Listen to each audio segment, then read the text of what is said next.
To share my testimony on this occasion. So let me begin the testimony by reading two passages from the Gospel of Luke. If you have your Bibles or telephones ready, you can turn to Luke chapter 19. And the first passage will be verses 41 through 44. That's Luke 19, verse 41. And when he drew nigh, he saw the city and wept over it, saying, If you had known in this day, even you the things which belong unto peace, but now they are hid from your eyes. For they shall come upon you when your enemies shall cast up a bank about you, encompass you round, and keep you in on every side, and shall dash you to the ground, and your children within you, and they shall not leave in you one stone upon another, because you did not know the time of your visitation. Let's skip over to chapter 21 and verse 24.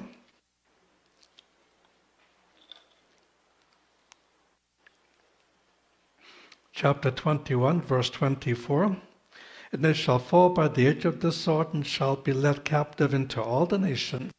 And Jerusalem shall be trodden down of the Gentiles until the times of the Gentiles be fulfilled. 40 years after he spoke these words, the prophecy was quite literally fulfilled. And the first Jewish revolt broke out in the year AD 66 and finalized in AD 70. And by then, Jerusalem was destroyed, the temple was torn down till there really was not one stone on top of another. And the forced dispersion of the Jewish people began and continued until after the second Jewish revolt in the year 132 to 135 AD. And with that second Jewish revolt, the Jewish people as an occupation, as a population, became a minority people for many, many years until the establishment of 1948, when Israel once again became a state. But the Jews were dispersed, and slowly they developed into different groups with various languages that became uniquely Jewish. For the Sephardic Jews, the key language was Ladino. For us who are Ashkenazi, the key language was Yiddish. And Yiddish has got about 10 to 20% Hebrew, but it is mostly German, with some Russian and Polish words as well. And that was the language of Ashkenazi Jews primarily, while the Ladino was a mixture of Hebrew and Spanish and some other elements. Now, these are not the only two Jewish groups. There are other Jewish groups as well, such as Yemenite Jews and so on, but the dominant Jews were either the Ashkenazi or the Sephardic Jewish community. And in the dispersion, the Jews became a rather persecuted people. And as a persecuted people, they often had to migrate from one country to another.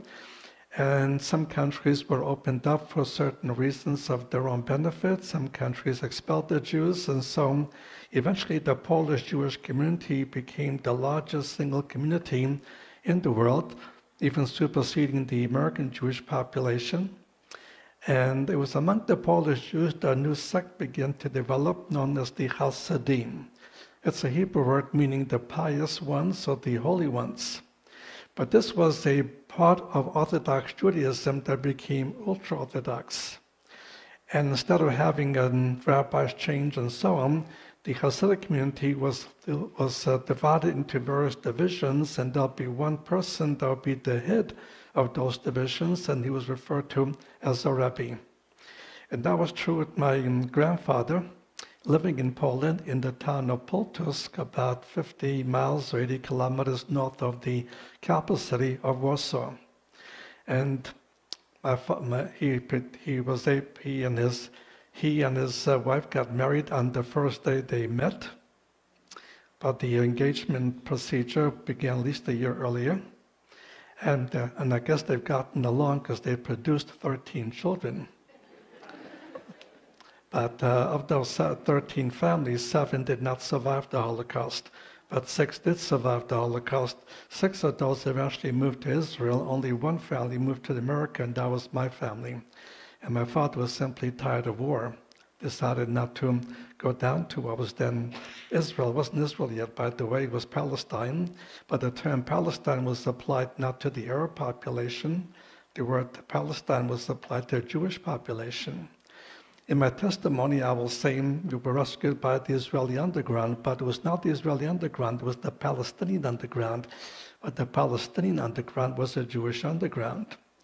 What changed was in the Six-Day War, when resulting in the events of the Six-Day War, slowly the term Palestine was applied to the Jewish population. And by the time of the Yom Kippur War, several years later, the term Palestinian was applied to the Arab population living in the land of Israel. But that was a development from the Six-Day War in 1967 to the Yom Kippur War in 1973. And so by the time we come to 73, the term Palestinian was applied to the Arab population. But the Arab population living in what used to be called Palestine.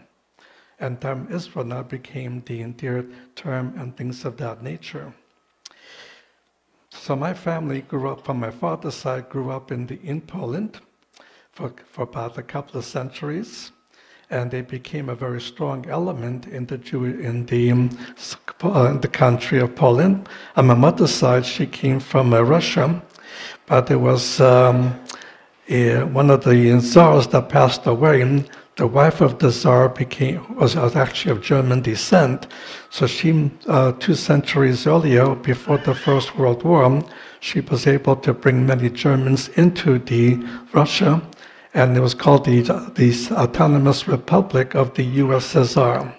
It was a section of Russia that was German-speaking, and they were not in much contact with Germany proper. They even had a synagogue there, though my mother was raised in a very atheistic environment, although the Shev actually went to synagogue, and now that I do not know. So my father came from a very Hasidic community, the exact opposite to what my mother was raised at in a different country in Russia. In any rate, when my father grew up to be adult, I have pictures of him in the full Hasidic garments. He's got the peyot and everything else, but he clipped those things off when he left the home. He moved into Warsaw, and he became a photographer, and he began to live that kind of a life, not particularly religious anymore, although that was the way he was raised up. And when World War II broke out in September 1, 1939, that's when my father was able to escape into Russia. He crossed the border illegally, so he was arrested. And although he was a Jew, obviously, they accused him of being a Nazi spy. And so he was shipped into a work camp in Siberia. And he lived in hard labor until Germany attacked Russia. And at that point, the Russian government was in need of the political support of the Polish government in exile. They requested it, and the Polish government agreed. But they laid out the condition that all Polish citizens should be released from Russian prisons, and that's how my father got released. Because the war was still very heavy on the European sectors of Russia, he stayed where he was in Siberia, and began practicing and making a living through his photography. Now, when the Germans invaded Russia, the Russian government did not trust the German people living in the Autonomous German Republic. And so all the people there, mostly Germans, but some Jews, were shipped out into Siberia. And once they were in Siberia, they had to make their own living in their own building and things of that nature. My mother had just legally became an adult, so she was in need of official passports and papers, so she went to a photographer that happened to be my father. And so she had her pictures taken, and I developed. My father chose to stay where he was until the war ended. When the war ended, because he was a Polish citizen, he was allowed to return to Poland and bring his family. The family was now my mother and me. I was the only one born in that part of, I was actually born in Asia, in the Asian part of Russia. And so we slowly made our way back into Poland. But my mother got typhus fever and had to be hospitalized for a while in the section of the Ukraine. And there was nobody else to take care of me, so I was put in a Ukrainian orphanage, but no food was coming in to the well of food for the kids. But my father came in every day to feed me a few slices of bread and things of that nature. But I was getting thinner and thinner as a very young boy. And finally, my father was told by someone that if you don't take his son out of there, he will die.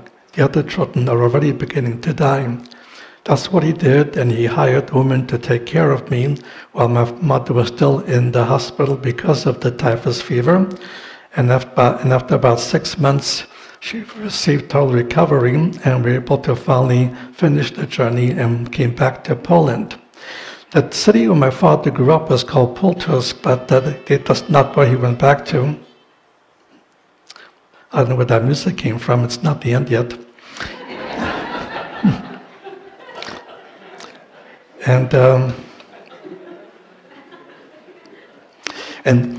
We were now living in a larger city outside of Warsaw, in the city of Krakow, and that's where we spent a full year. But then when the first Passover arrived after I returned to Poland with those members of the family that survived, by then 7 families of the Fruchtenbaums had been massacred, but 6 survived. And so they began making arrangements to be able to leave Poland. And was actually the Palestinian underground, but let me just say now the Israeli underground, were able to bribe the Polish border guards. And for a 30-day period, the Polish border guards would allow any Jews crossing the border into what was then Czechoslovakia, now it's the Czech Republic of Czechoslovakia, to freely cross the border. So we were told to carry only what we can personally carry on our backs, and we began to move towards the border. I might point out that at that Passover that happened just before we left, there was a major Polish element where they accused the Jewish community of kidnapping a 3-year-old Roman Catholic boy who had disappeared for some reason. And as a result, they passed a common false rumor in order for the Jews to make matzahs, or unleavened bread, for the Passover, to have the blood of a Christian. So we accused of kidnapping the boy, killing him in a form of ritual murder. And so on that Passover night, there were many riots against Jewish communities all over Poland. And that's the first context that I began to understand something about this Jesus that they were talking about. But not as my Messiah, not as someone who died for my sins, but someone we almost died for. Fortunately, we escaped the riot in our neighborhood, but many other Jewish people were killed during that riot as well, and that's what stimulated the flight away from Poland into heading for what is then called Palestine. Israel had not become a state yet. And so we came to the border, identified ourselves as Jews, and by so doing, the Polish border guards took the rifles, put it behind their backs, raised their eyes skyward, and did like this. In other words, they were pretending to look at the birds, and not knowing what we were doing, we freely got across the border. And that put us into the no man's land section between Poland and what was then Czechoslovakia. Today would be the Czech Republic only. And later from these Jewish people, the underground told us how they were able to bribe these Polish border guards. All it took was American cigarettes. American cigarettes were highly valued after World War II, so for a carton of Camels, you could purchase the freedom of a family of Jews. And that's how we got out. And those of you who remember the Camel cigarettes commercials, I can say that was one day I did walk a mile for a camel. And that's what it took to get us out of that country. We're several hours in that no man's land area, but then the Jewish underground got us organized.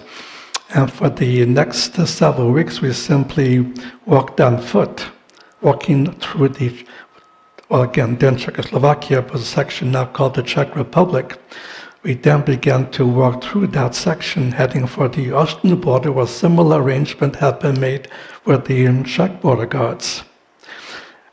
Then after we were scheduled to cross the border, get to the point that we crossed the border the next day after several weeks of just walking, we were told, we've discovered that the Czech government collapsed and it was taken over by the communists, and now the Czech border guards were removed and Russian border police were brought in to make sure no one crosses the border except for one ethnic identity, and that was Greek Jews returning back to Greece. When they found this out, they came back to where we had been hidden, and they told us to burn anything and everything that would in some way or form identify who or what we were. And so on that night, everybody had to burn all papers such as birth certificates or passports or any other kind of identification papers. And then, pretending to be Greeks, he approached the Russians at the Czech-Austrian border. Now, not one of us was a Greek. Not one of us could speak a word of Greek, but neither could the Russians. And thanks to that subterfuge, we were able to get across the border. Something went wrong at the last minute. One of the Jewish underground people was shot and killed, but that was the only casualty. And we were able to cross into the Czech section of the Czechoslovak country at that point, and right into Austria. And that's when the American MPs took over. And at that point, they took us and brought us into the American zone of West Germany. And for the next 5 years, we lived in several camps called displaced persons camps. Mostly were Jewish camps. And they moved us one camp to another, slowly decreasing the population as the Jewish people immigrated to different parts of the world. And my family chose to fill out the papers to move to the USA, but it took 5 years before we were finally given permission to make that journey. But my 5 years in the American zone, that's when I began to learn more and more. And what befriended us was a Lutheran pastor who was a true Bible-believing Lutheran pastor, German speaker. And his first responsibility was to hand out clothing to Jewish escapees or Jewish refugees, which we were, to give us clothing in the specific displaced person camp in the city of Ulm, spelled U-L-M, Ulm. And we lived in that one camp for over a year. So during that year, he and his daughter made several visits to my parents. I never got involved in those conversations. I don't know what they spoke about. What I do know is that when he learned they would apply for status to the USA, he gave us a magazine called The Chosen People. And The Chosen People was a magazine published by what was then known the American Board of Missions to the Jews, but today it's called CPM, Chosen People Ministries. And he didn't give my mother the whole magazine, so she never knew what it was about. All she understood was this would be a Jewish group in America that will help us in getting ourselves organized and settled in the Jewish community. But now, my mother didn't get the whole magazine. What the Lutheran pastor did was pull off the cover, and the bottom of the cover was the New York headquarters address in Manhattan. So my mother never knew what the group was, and did not realize that it was a Messianic group. But she knew the address. She got the address, which is right on the cover, The Chosen People on West 72nd Street. And then she put it in her purse and kept it there for 3 years. Then we finally received our status to migrate to the USA. And so they put us on an old military ship, and it was a slow ship. The QE, the Queen Elizabeth ship, could pass us in 3 days, but this one took 10 days to cross. And so on this 10-day trip is how we traveled and came into New York City, the New York Bay. I saw for the first time the Statue of Liberty, though at that point I did not know what it was. That was something I'll learn about later, but I remember seeing it, and so on. But then began our life in the Jewish community in Brooklyn, New York. And we lived there for 7 years, moving in one place.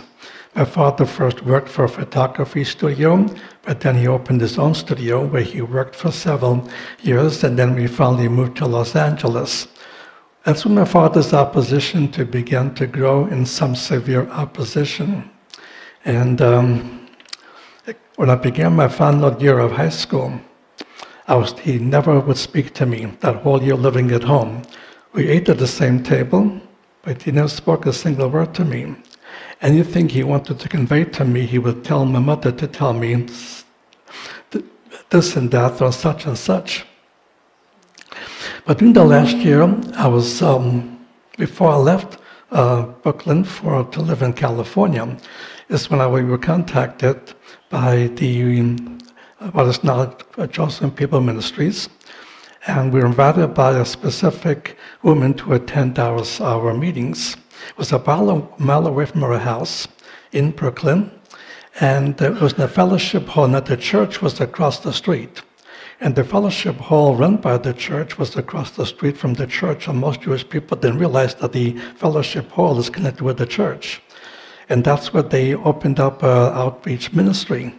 And that was only operating for 1 year, but in that 1 year is how I came to faith. And I went to one of the meetings, and I was sitting in the back, and here I saw a bunch of Jewish people talking about Jesus, talking about Yeshua. That part didn't bother me too much because I already anticipated to hear something about that. What was really bothering me that night is they kept on using the Hebrew Bible to do it with. I grew up in the way my father trained me with his teaching of the scriptures, that the Hebrew Bible is a Jewish book, and that's where anything about the Messiah will be found. But they kept quoting the things about the Messiah from the Hebrew Bible, about Jesus, about Yeshua, and he wasn't supposed to be anywhere in that Bible.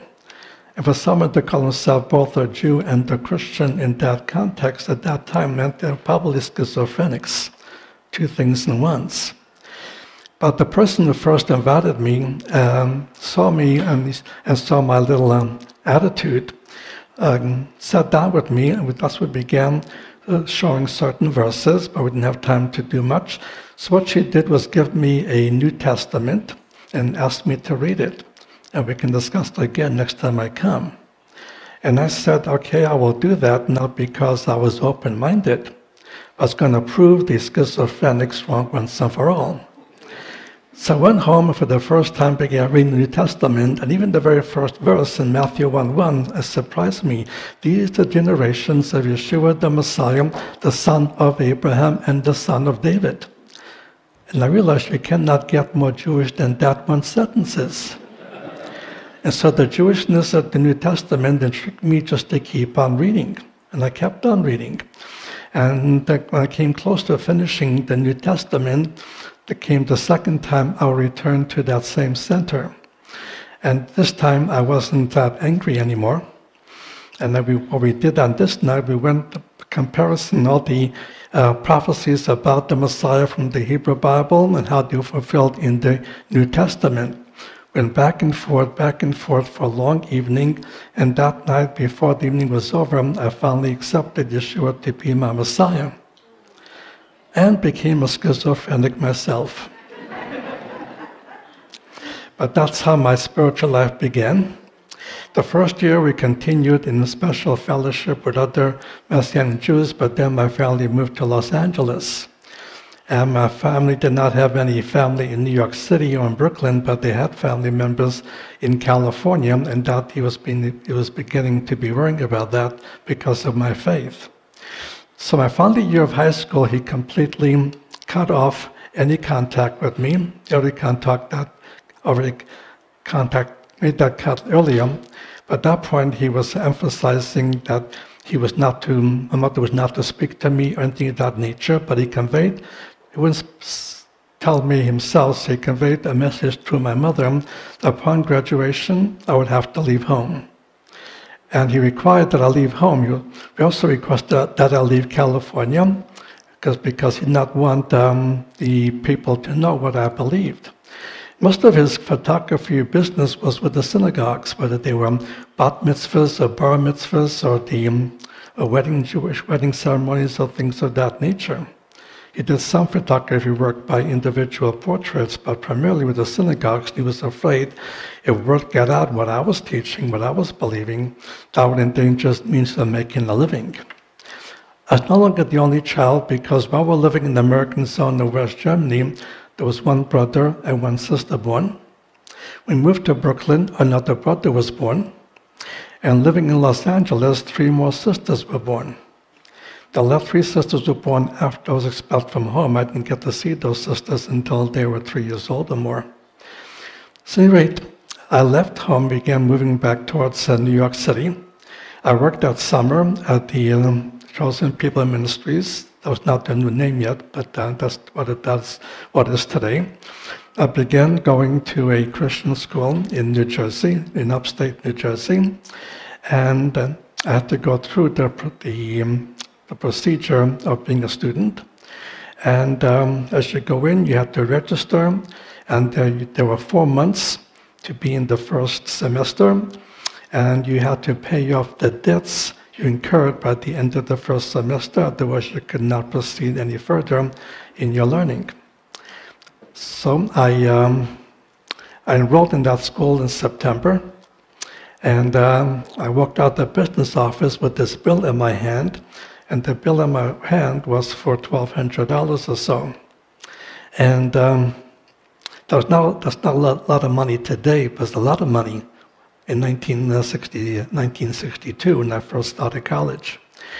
So I remember walking down the corridor of the administration building and prayed to the Lord, since I wasn't comfortable about delaying school for another year, that you will need to find a way that this bill would be paid off.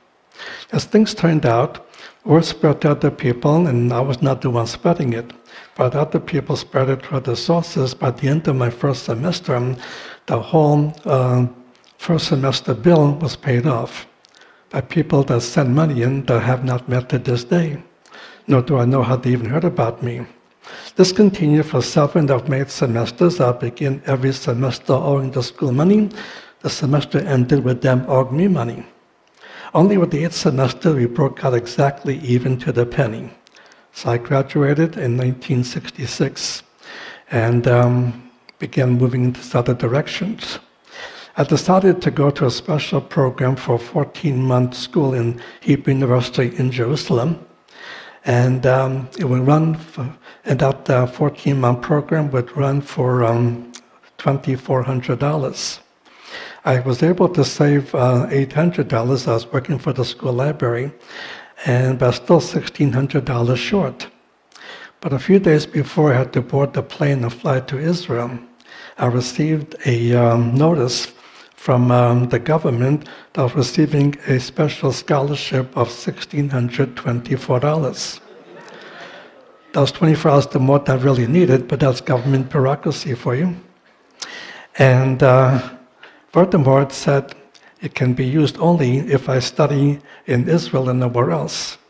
So between the $1,600 scholarship and the $800 I had saved, I got the full amount of funds needed to pay off the schooling for the 14-month program for the full 14 months.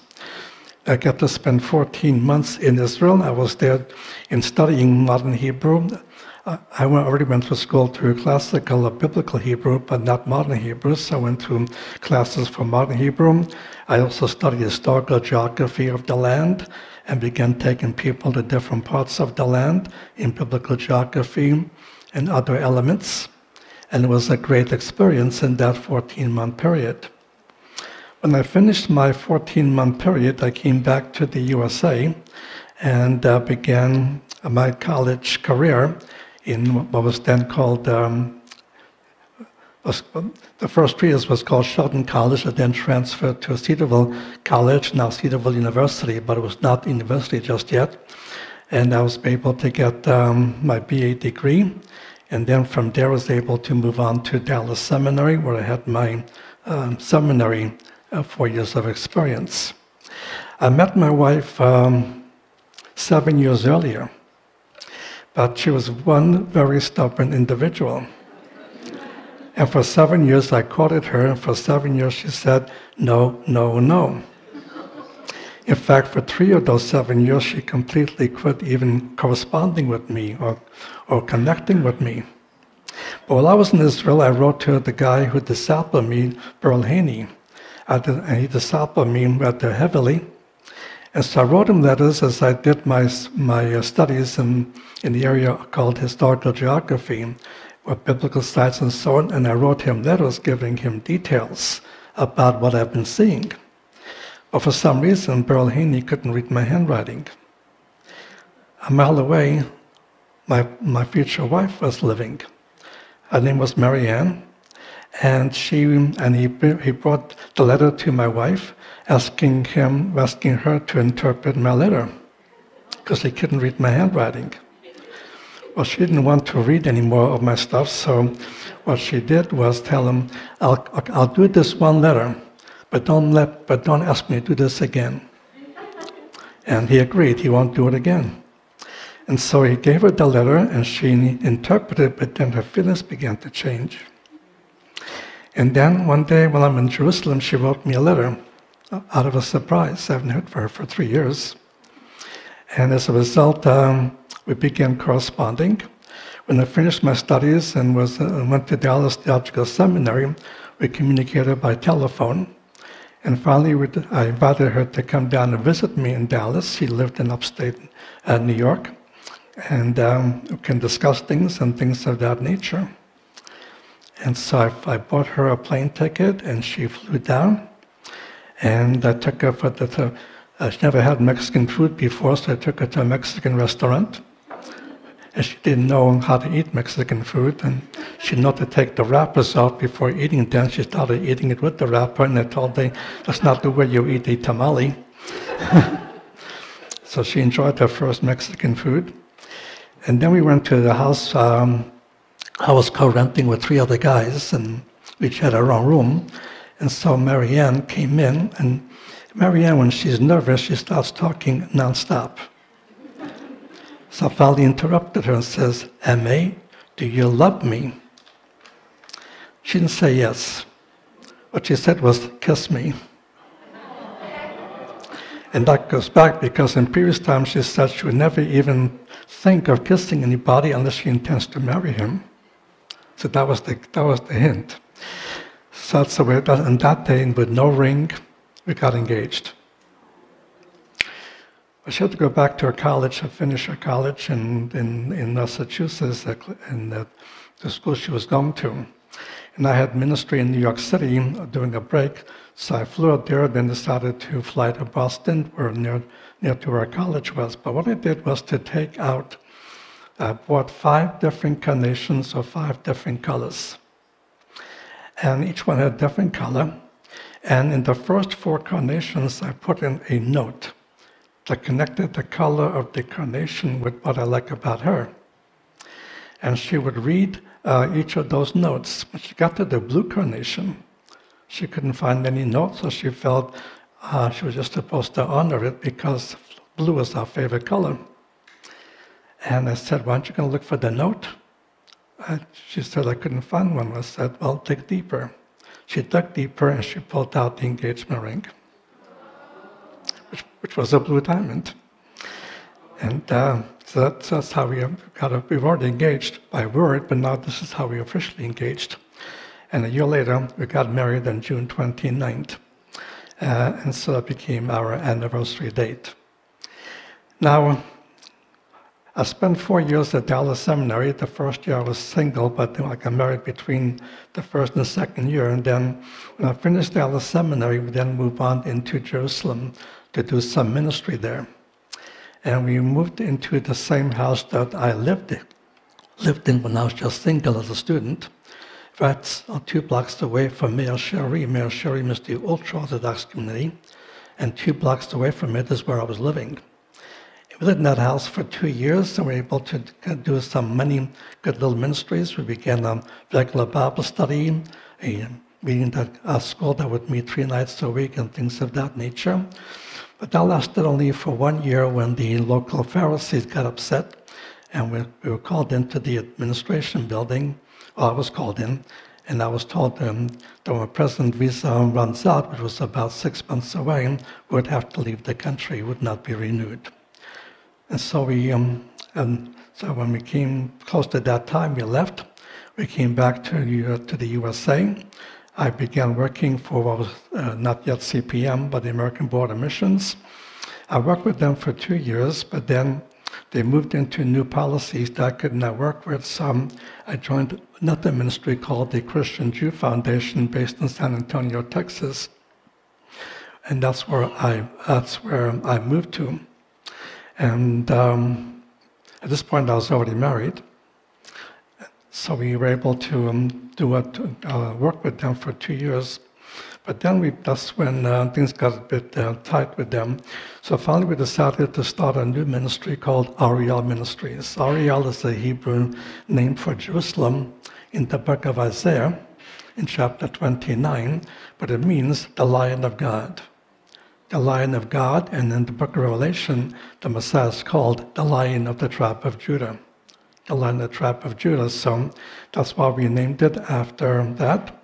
Initially, our goal was to set up 5 different branches here in the U.S. and possibly one in Israel, which came to place. But slowly, as communism fell and so on, many other countries were opened up. We now have branches in 13 different countries. And we have an effective ministry in many ways. We see many Jewish people coming to faith. Some of our ministries or branches are primarily Jewish evangelism, as it was in Baltimore. In other cases, it was discipleship, teaching the full Bible from Messianic Jewish perspective. And for other branches, they did both elements equally. And this has continued to this day. And so some of the new things that are happening, we have a representative in the United Kingdom, but not a full-scale branch, and somebody is going to be coming this summer. And at the summer program, we'll interview him to see if he qualifies to actually establish a full-scale branch for the United Kingdom. But we see things going well. I will be leaving my position as far as CEO during the special program. After a regular 8.5-week program, for that ends after Labor Day weekend, we will then have a 7 to 10 day period. We're bringing all our staff from all over the world, and they'll be coming in. During that week, everybody will be able to find out who the other branches are, because they don't necessarily meet each other. But also during that week is when I will step down from CEO, and a man named Tim Singer will be taking over that position. I've been training him for about a year now, but he'll be taking the ministry over. I will not be retiring. I don't have no desire to drive a cart and hit a golf ball every day. I'm going to continue my other ministries, such as writing and traveling and ministering and conferences and things of that nature. I'll still be teaching at the Shoshana campus, but I will no longer be the CEO of the ministry. But I think that the team is going to be a very good one. I have with me, if those of you want to know about the summer program, this is the Shoshana program for this summer, starting the first Saturday in July. This gives you all of the courses being taught here and so on. And if you like to, I have brought copies with me, so if you want to get a copy, just see me at the desk over there. That's my office over here. And just come on over. And Christiane, who came to camp as a German student, moved to camp and married an American. And she's put together the special Ariel magazine. It comes out normally every quarterly, but this is a heavily one, covering all of the 50 years of this ministry. And this gives you a good balance about all that's happened from the beginning to the end. And different people have corresponded and put their articles in and things of that nature. So I don't have copies here with me, but we can get you there from the home office or from the camps session. But if you want to come up for this summer, you can get the information right from this brochure, and I can give you one at the position over here. So that's my testimony, and Lord willing, next time I come, I'll go back to teaching.